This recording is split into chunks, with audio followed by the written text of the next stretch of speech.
Hi, my name is Julie Ann Link, and welcome to the Music Link. This week on the Let's Link project, I'd like to welcome the Cleveland Orchestra Second Bassoonist Gareth Thomas. Thank you so much for being here, Gareth. Thanks for having me. For everyone watching, Gareth and I met about 10 years ago while we were studying at the Cleveland Institute of Music. Gareth, please share an overview of who you are and what you do as a professional musician. Sure, okay. Hi, everyone. Glad to be here. My name's Gareth Thomas. I'm from Ottawa, Ontario, Canada. And as Julie just mentioned, I play second bassoon in the Cleveland Orchestra. Prior to that, I played principal bassoon down the road, still in Ohio, in the Toledo Symphony. And so I guess I was thinking about this. I think this is my 10th year as a professional, though it's kind of hard to say that given that we've got the COVID thing going on, so nobody's played any services in 9 months. But yeah, that's me. That's what I do. Are you ever able to get back to Ottawa, Gareth? Well, borders are closed, so not right now. But yeah, we usually try to make it back there every couple of years if we can. Nice. See the folks and all that. Do you have family there, or are you kind of spread out over the world? No, the most of the families there, my mother and father are. I have no siblings. Most of the cousins stayed in Ottawa. So and my dad is actually half Welsh, or no, sorry, he's all the way Welsh, full-blooded Welshman. I'm half Welsh. That's where my name comes from. And so there's family there. But the Canadian side of the family is basically all in Ottawa. So we basically reconnect when we go back there. It's not a very big family. Wow.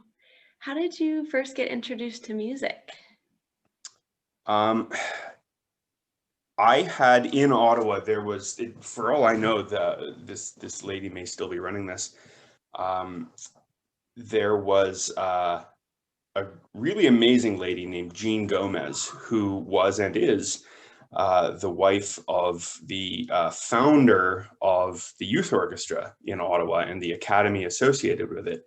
And she used to run a like a little class for very young kids, like 2-3-year-olds, just kind of rhythm based. I don't know if like you might know about like the Music Together stuff. It's for, again, it's an American program, or actually no, it's not just American. It may have found its genesis here, but it's worldwide. This wasn't that. It's very similar. A lot of percussion, a lot of kind of walking around with rhythm, sort of internalizing rhythm in the body, and having just, getting kids to run around, which they love. And so yeah, her name's Jean Gomez, and she ran that class, and my folks enrolled me in that, and that was the first music that I had. Wow, it reminds me of, I was introduced to Eurythmics at CIM, and there's a lot of similarity. It's like super simple little squeaker kid Eurythmics. Yeah, cool. Do any of your family members have a musical background? No, not at all. I'm the only musician.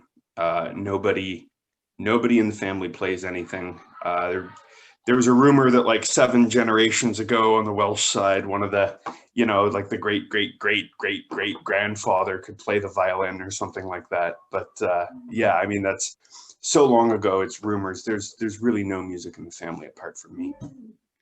Did you always know that you wanted to go into music? As early as a person can be expected to know a thing like that, yeah, I'd say so. I think I knew when I was like 13, 14, which is probably younger than most people figure that. But it kind of made sense. I went to a music. Well, I did a bunch of, we're all band geeks. I did band camp in the summer, and I did some little festival in Quebec. Very good little festival, actually. It may still be running. And they had Jens Lindemann there. He's a virtuoso solo trumpet player, and he mentioned that the odds of making it in orchestra are very slim, and if that doesn't sound good to you, then you should strongly consider what you're doing. But what I said to myself was, oh yeah, I like those odds. I like the idea of beating the odds. Yeah. So yeah, there was never any doubt in my mind that I could make it happen, and I thought that at a pretty young age, maybe without enough evidence, but I got lucky. Yeah. Gareth, have you picked up any other musical instruments over the years other than bassoon? Yeah, I played piano for a few years, but I was really never any good at it. I didn't particularly enjoy it. I didn't practice very much, and I just wasn't that good.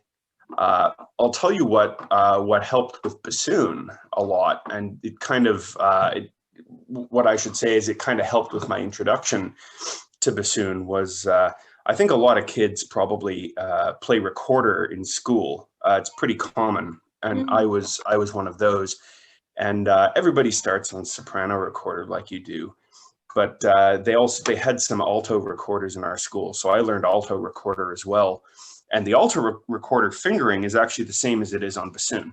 So Wow. the first time I picked up a bassoon, I could play a full octave, like without really ever practicing. It would have been like an F major scale with a B natural instead of a B flat, because I didn't know how to play a B flat. I don't know what mode that would be. Maybe you know, but yeah. So, So I could yeah. I could play at any rate a bunch of notes before I really had ever had any kind of instruction or anything like that. So yeah, alto recorder was instrumental, as it were, in sort of paving the way to bassoon for me. Nice. Where did you go to college and what did you study? Well, you know the answer to this one. My undergrad was at CIM, Cleveland Institute of Music, where I studied with John Clauser, who's now my closest colleague and one of my best friends. Um, so yeah, I was there for 4 years, did the undergrad bassoon performance. And then after that, I went to Northwestern University for a very short time. It was supposed to be a 2-year master's program, but Toledo came calling.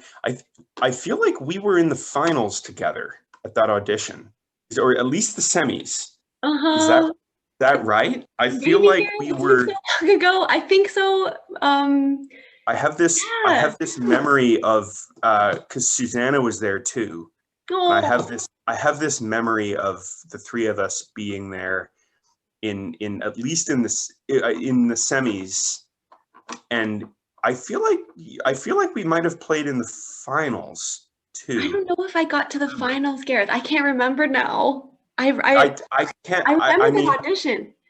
I know there were four. I know there were four of us in the finals, and I remember. I feel like you might have been there, but Uh-huh. so we were both in at the death, as it were. But Mm. the yeah, that audition happened Hmm. in like after 8 months of that master's degree, and so I ended up leaving Northwestern. But I was very lucky, very fortunate. Chris really helped me out. Some Mm. strings were pulled, and they gave me the master's anyway. So that was really Wow, nice. Gareth, that's amazing. Yeah, Congratulations. it's a joke of a master's degree. I just sat in a room in Evanston for 8 months and practiced like 8 hours a day and then left. That's all I did. Sounds ideal, bassoon Hey, performance. well, yeah, but I mean that's what a master's degree in Uh-huh. performance should be, isn't it? Really, Mhm. you're just there to get the little bit of extra work, the cherry on the sundae, that then steers you into the job. That's my opinion. Mm. So I know you said you knew music was like the way from the beginning, but did you ever think about changing careers during those years of study? And Not during the years of study, no. After I mentioned Toledo, where I was principal from 2010 to 24, it was like late 2010 to late 2014. So mm, yeah, and there was a period of time when I was in Toledo where, unbeknownst to myself, I was playing on a bassoon that was badly messed up, badly crippled. It had happened during an ill-advised repair, is all I'll say. yeah. And I hadn't really realized it, and that it was really, things were not going well. And I mean, like, I think like most of us who are, you know, sort of conscientious musicians who care about our craft, whenever anything's wrong, we assume it's us, don't we? So I assumed it was me. So I was, you know, chasing with reeds and with vocals and all kinds of stuff, and nothing was working. And I was really spinning my wheels and going backwards, in fact. And that was a low point of the career. And during that period, which lasted maybe a year and a half, I strongly considered getting out of this business and doing something else. Wow. One of the things that kept me in it was I didn't know I don't really have other marketable skills. I put all my eggs in the music basket. And obviously, you know this, if you're going to go into music, it's a really difficult career choice, and you have to put all your eggs in that basket. Because if you don't, someone else will, and they'll beat you. They'll take you out. So you have to, I mean, you can't hold back. And so, you know, I stayed in it. And the thing that actually kind of brought me out of that was I finally started to wonder whether it was the instrument and not just me. And I hadn't talked to John for quite a while, not for any specific reason. It's just you fall out of touch with people. And Yeah. I called John up and drove to Cleveland and put the bassoon in his hands to see what he thought. And he played on the bassoon for about 20 seconds. And he was like, "There's something horribly wrong here. This is not Wow. your fault." And so I was like, okay, well, now I know I've got, you know, this crippled instrument that I'm going to need to fix, and this is going to be a journey to get this fixed. But at least I know it's not me. At least I know I can still do this, given a proper horn. So that kept me in the game for long enough to get the horn repaired. And then once the horn got fixed, Hmm. very shortly thereafter, I won this job in Cleveland. Wow. Yeah, I'm so glad that y'all were able to figure out it was the instrument, and just I can't imagine I how was stressful. very close. I was very close to hanging it up. If I had had another good idea of something that I Yeah. could get into and be gainfully employed quickly, I strongly would have considered it. So Mm-hmm. for anyone listening, uh, leave no stone unturned. Don't quit until you know that there isn't a problem like that. Mm-hmm. Search under every rock until you know there's no alternative. I'm glad I did. I very nearly wouldn't have been here doing this interview.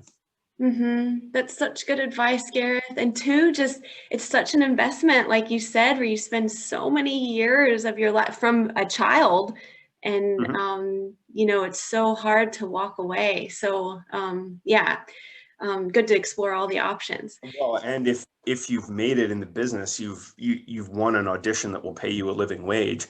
The way you got there is by being single-minded.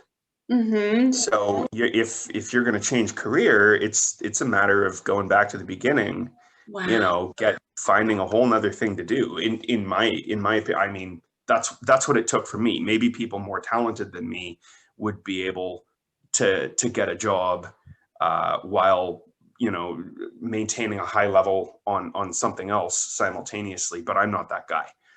Could you tell me about your teaching career? Oh yeah. I actually don't teach that much. I don't have a private studio, and I haven't done any teaching at any of the universities in the Cleveland area. Yeah. I've always enjoyed the teaching very much that I've done at master classes. Mm. That's always been great. But for whatever reason, I just don't think I'm a particularly gifted teacher of like younger kids and newcomers to the instrument. And I prefer to leave the sort of week to week teaching of someone and kind of instruction and devotion to the life of someone to someone who's really good at it and really passionate about it, because it's important. I think you owe the students that. And Mm. I'm a much better player than I am a teacher, I think. Mm. And so I've kind of that's part of it. Part of it is also that I'm protective of my free time, and I don't get that much of it. But yeah, so I'm at my best teaching when it's like a clinic status or a masterclass status, where someone has had a lot of notice and they've signed up for it. They want to be there, and they've prepared hard, and then they come in, and I get an hour or a half hour or whatever it is. And in that time, I've found that I'm often able to diagnose what they need and aim them for the next 2 or 3 years of their study. And if they do that, then they'll come out okay. But I don't do that much of the private thing, or the collegiate, the institutions, that sort of thing. And not for lack of opportunity.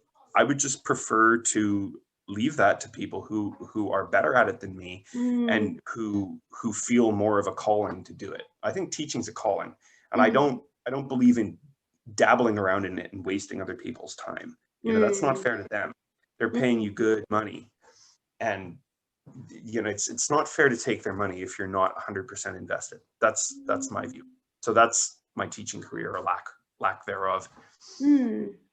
Gareth, is there anything that you can share about what you've learned about the music industry since graduating, and any realizations? I mean, it rewards hard work. And I mean, our audition process it's not perfect. It's far from perfect, and it's far from free of its biases and all of this. And I'm well aware of that.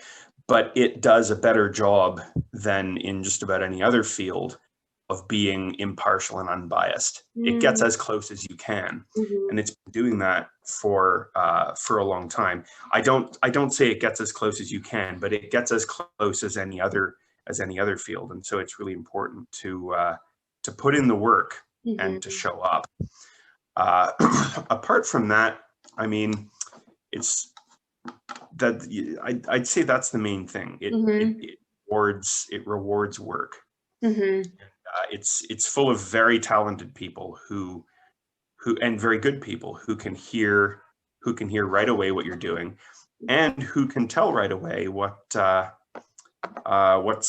on with your character as well. Could you talk a bit more about your chamber music career?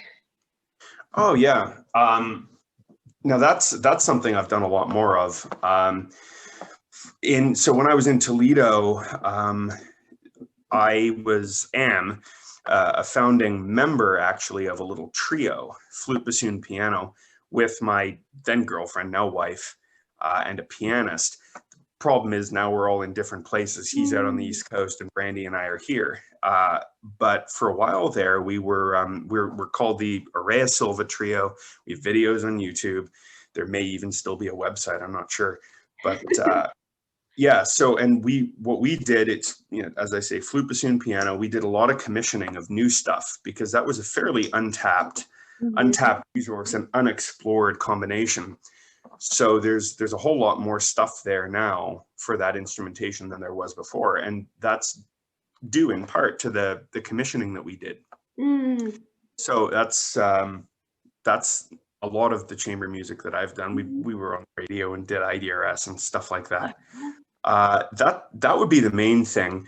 And I've done some stuff in here in Cleveland with some of the colleagues. We played at we did a wind quintet concert at the I think it was the American Embassy in Bratislava, Slovakia, on one of the international tours that we did. That was probably 2015 fall, I want to say. And yeah, when I was in Toledo, I played all the time on the chamber music series there. One of the performers, I played the first Garfield Quartet, which is just I mean, a great piece. Anyone listening should pick it up if they have 3 string player friends. So that's a great one. But yeah, so there's always been lots of chamber music going on. Do you have a favorite orchestral piece? Oh gee, for a long time I was. Yeah. I was really into the Hinastera, the Variaciones Contratantes. Wow. That's still a favorite. It's so evocative. Mm-hmm. Uh, and then, you know, like, I mean, Mahler 2 is hard to not like. Alpine Symphony, you know, all these big, you Mm-hmm. know, big barn burners that say a lot. Uh, but it's hard to beat that Hinastera. Mm-hmm. I really like that piece. Mm-hmm. Is there a favorite concert experience or a competition or audition that comes to mind that you'd want to share? Oh, yeah. Actually, I was thinking about this because I looked over a couple of the questions, and so like audition wise, the audition that really sticks out in my mind is actually one I didn't win. It was the one for Principal Bassoon in Rochester Wow. in probably about 2012, 2013. Unbeknownst to myself, this was actually an audition that happened during the time when I was playing on the bad bassoon. Mm. I didn't know it, so I was going in with damp powder, and I had no idea. But Mhm. it was a fairly sizable audition. It was all probably 60 people or something, and all in the one day. So it was a very long day, and I had to be there right at the start of it. And you know, I was there all the way to the end, final three, and then Matt got the job, and deservedly so. Matt's a great player. Uh, and the thing that stuck out to me, and I don't remember the guy's name, it would be easy to find, Mm. but so Matt won the job, and the guy, and it was final three. So Matt got the job, and Greg Quick, who's a very good player, he got runner up, and I was third place out of three, and I got the big goose egg. And so, as far as the committee's obligations to me were concerned, they ended right there. The committee never had to say another word to me if they didn't want. And the thing that stuck out to me was after the committee had talked to Matt, or Mm. actually no, before the committee talked to Matt and to Greg, because they had to talk to both of them to, as you know, you win a job, there's a lot to talk about right after. The principal clarinet came out, and he talked to me for like an hour. He didn't have to.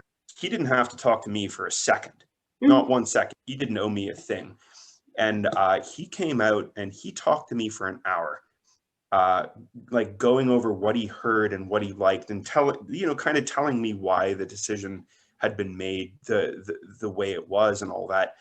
And I never forgot that. I wish I remembered the guy's name. He's principal clarinet in Rochester. He's Mhm. very, very good and very prominent player. So it would be easy to find his name. But I always really appreciated that, because he didn't have to do that. He didn't know me a thing. So I guess the moral is the committee, and I've actually never been on a committee, but it's proof that the committee's on your side, and they want you to do Yes. well, and they're humans, and they Mm. acknowledge that you're a human, and they want the best for you, and Mhm. they'll, these are real folks. They're real Mhm. nice, good people that want the best for you. Mhm. So yeah, that one stuck out to me. Mm. Wonderful. Could you share how you cope with music performance anxiety and share any advice? It's a controversial subject. Um, for auditions, I use beta blockers. Mhm. I've absolutely no qualms about that at all, because auditions are very artificial situations that don't crop Mhm. up in the form that they take in any other situation as a Mhm. musician. You have all these weird artificial hoops to jump through. And so I have never heard a compelling argument against using beta blockers. So that's what I do. Mm. And when I played principal in Toledo, I mean, I rolled in there when I was like 22 or something, 23, little green kid who didn't even finish his master's degree. So for big concerts there, um, I would use them as well, but I weaned myself off them. It didn't make sense to me necessarily to use them for the everyday job. though Mm-hmm. I don't see a moral problem with it either. I don't think it's a problem. If they help you, I think you should use them. And now I just kind of, I've just learned to cope with it just from having done it so many thousands of times. Mm-hmm. It's just like, it's just now you just have to get comfortable with being uncomfortable and Mm-hmm. just, be like, okay, I'm nervous. We always knew this was going to happen and now it has. So I can stop worrying about it. But if you feel yourself crippled by nerves and you get the shakes and you get the dry mouth and all of that kind of stuff, physical effects of a mental state, then no amount of breathing exercises or complex mental techniques will help you. Betas will. Mm-hmm. Nice. That's my opinion. The pharmaceutical route is the easiest, and it can make the difference between success in this career and failure in the audition room. I swear I couldn't hardly advance in an audition before I found out about those things. And then you just cut a pill in half and take it before an audition, and all of a sudden, if you can play, if you're good, then the physical nerves go away. You're still nervous, you still feel nervous, but you can think and you can play. Wow. And the second I started using those for auditions, the first audition I took with a beta blocker was Louisville, and I made finals there. Wow. And then the second one that I took with a beta was Toledo, and I won. So I cannot, and I don't think I'd have a job if it weren't for that. I don't see a problem with them. You can cut this whole part out if you want, if it's too controversial. I know it is. I know there's controversy associated with betas, but I don't think it's fair that an artificial process like an audition should stand in the way of a person who can really play and success if they're, for some reason, they have some moral quandary about using something to tamp down the beta waves in their brain so that they can actually do what it is they've practiced. It's not like it's enhancing what you're doing. It's merely removing an inhibition to you accurately representing yourself. So that's my view. Yeah, I like how you framed it, Gareth, that it is an abnormal situation. It's, an audition. Yeah, it's not typical. Totally artificial, totally contrived. There's no other way to do it. There's no other way to hear as many people as we do, and to fill the seat with the person who is able to represent their playing to the highest degree on the day. There's not another way to do it, but that doesn't mean that it's not artificial and weird and contrived and strange. Right. Gareth, have you ever experienced any music-related injuries? No, never been injured. Thank goodness. I know folks who have, and I feel for them, but not personally. Tell me about your reed making style and techniques. Oh yeah, sure. What I'm doing, and I mean it I guess makes a lot of sense given where I play, but I make reeds very similar to the way John does, and John learned to make reeds from Garfield. So this is the straight up old school Philadelphia style. The tube is narrow. The tube is, this is critical, the tube is malleable so that the second wire on the reed can be rounded progressively as the reed evolves. A very, very round second wire is the lifeblood of this style of reed making. And it actually took working here to make me understand how true that was. Sometimes our reeds are actually oval the wrong way, if that makes sense. They're actually higher than they are wide in this at the second wire sometimes, because of how round that needs to be in order to sustain and keep focus and keep like up and keep the integrity in the sound and in the stability and the pitch when you're pushing the cane as far as we do. So it's a narrow throat. It's a very narrow second wire, and it's a relatively narrow blade. It's a small reed. It's a really small reed. You push the cane a long way, and it can be a pain to get a good one. But when you do, you're going to have as much flexibility as a singer. It's a vocal style of playing. You can manipulate the sound and the intervals with the oral cavity. You slurring downward. There's no other kind of reed that does it as easily as these. Wow. Mastery in all ranges of the instrument. So yeah, it's a tough way to make reeds, but in my view, the juice is worth the squeeze. And in this orchestra, it's because here we have to fit into a very narrow sound profile, deviation from what we were hired to do. You can't go far in either direction. There's a certain sound that you need. And I mean, like second bassoon in the Cleveland Orchestra requires a lot of control on the soft end. You're not always playing whisper soft.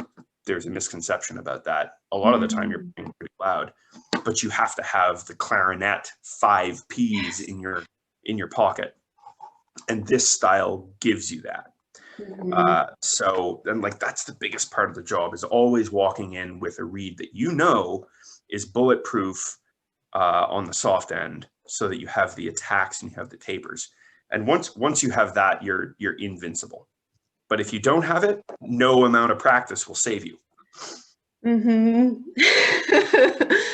Yeah, that's something that's so special, I think, about the Cleveland Orchestra sound, is just that range and the pianos. Yeah, there's the transparency. Now, when I and this is true of I think a lot of folks who have subbed here, and it was true of me when I subbed here before I got the job.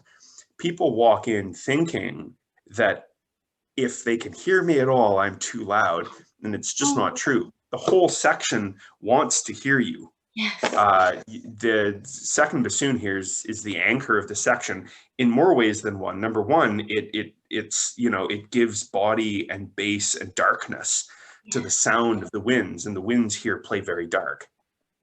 And the other thing it does, it's a literal pitch anchor. I keep the pitch down. Yes. Sometimes I play flat on purpose if I think we're going too high. Wow. And very quickly I can feel people climbing on board, and the whole center just comes down. It's almost a physical sensation of bang, people walking in, and the whole sort of the whole apparatus of the wind section just goes and locks in, and it's like a machine. It's very cool. But if you're tiptoeing around on eggshells all the time, then people can't do that. They can't hear you. Yes. So they need to be able to hear you. But at the same time, there are times when you need to be it needs to be oh, is that a bassoon or is that the air conditioning? What is that? Wow. So you have to always have that in the pocket. And when the boss asks for a taper out to nothing, he doesn't care what note it is, and he doesn't care if it's hard. He just wants it to taper out like a clarinet. He doesn't care that the bassoon's not supposed to do that. That's not his problem. That's our problem, and we have to have that. And that's what most people never learn.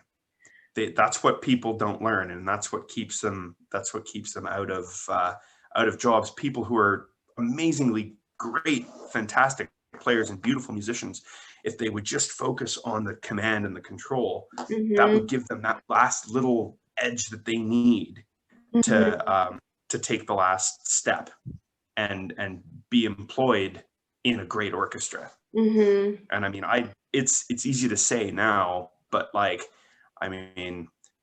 got very lucky being here, and actually working the job has taught me how true that is. Wow.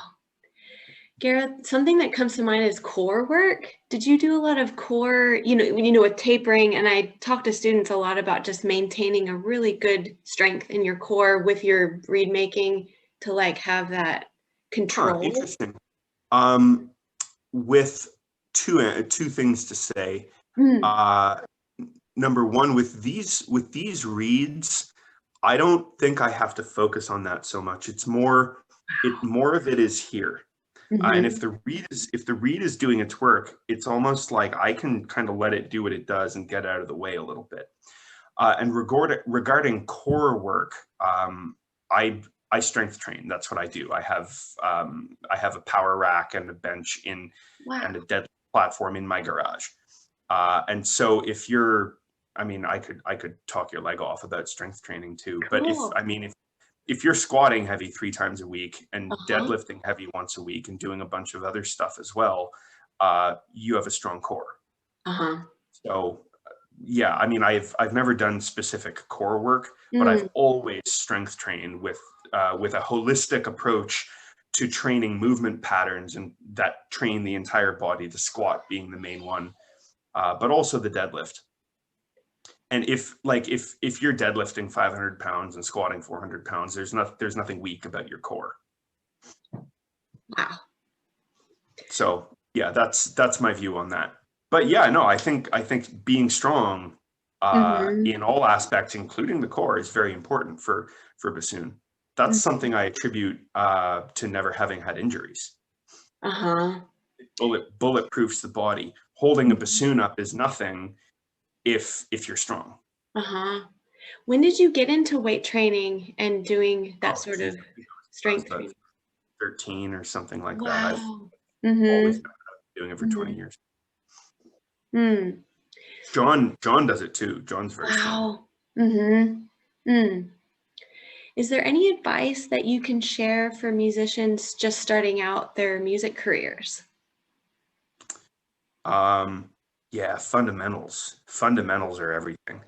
And I wish I could tell my 12-year-old self this. If you do nothing else, practice your scales and Uh-huh. practice them the way a machine would do them, and don't move on until it's machine-like in its Wow. accuracy. Uh, if I'll tell you this, Julie, Uh-huh. if and John told me this in my first year at CIM, and uh, I took it to heart, and I've never had a counterexample to suggest that he's wrong, and I believe it wholeheartedly. If you can play all your major scales at even 116 to the quarter note on a metronome in 16th notes over the entire range of the instrument, all the scales from low B flat to high E, in potentially in a variety of articulations, but not even necessarily that. And you can play a great Mozart exposition of the concerto, then you are already ahead of 95% of your competition. If you can, and that's something that's achievable, as I say, after a couple Yeah. years of university. Uh-huh. Now, me, I say get your scales to 144 at over the entire range of the instrument. If you can do that, and you can play a great Mozart, then I mean you've got it made. Yep. There's no excerpt they can throw at you that kind of practice won't cover. Mm-hmm. Okay, and except maybe like figure out the double tonguing. That took me a long time. That was the chink in my armor. But if you get the scales like I talked about, you get the Mozart, and you work out your double tongue, you're unstoppable. And that's what Mm-hmm. people don't do. They give up on the scales. They want to go play pretty songs, and that's fine. There's nothing wrong with playing pretty songs. But if you want a job, practice your scales. Mm-hmm. I used to practice my scales 4 hours a day. I Wow. sometimes spent 4 hours on one scale Uh-huh. if it wasn't good enough. Mm-hmm. And yeah, why do we practice scales? So it makes our music and our work easy, where we can, Yeah. put in the hours then, and What excerpt can you not play if you can do all your scales over the entire range of the instrument at 144 to the quarter in 16ths? There aren't any, not really. There are one or two and then there's like reeds and stuff for the right and for bolero and blah blah. But that'll come. But what really matters is fundamentals, technique. Mm-hmm. Practice that. Mm-hmm. Something I wanted to ask Gareth was about your fishing too, and how you talked about making your own little, fishing. Is it called? Yeah, flies, sure. Flies? I Uh-huh. tie flies in the studio too. So I mean, like Wow. this is a steelhead fly. It's tied on a tube, so the line goes through it, and there would be a hook at the back. There's not one there. So beautiful. Full disclosure, I didn't tie this one, but this is very similar to flies I tie. It's just what's Mm. lying around. But yeah, fishing's my thing. That's I've always done it. Fly fishing specifically, and yeah, that's the thing that I like best. Mm-hmm. It's so fascinating because just making the flies are so similar with reed making and using your hands and very detailed work, and a lot of crossover. I'm mostly a self-taught fly tyer, almost entirely a self-taught fly tyer, and techniques that are revered and feared in fly tying circles have come to me very naturally. Like it's almost like it works fine on the first try, and I never really have to even think about it. And there's no doubt in my mind that that kind of tactile precision is something you get from reed making, and the crossover between reed making and fly tying is closer than you'd think, and each helps the other.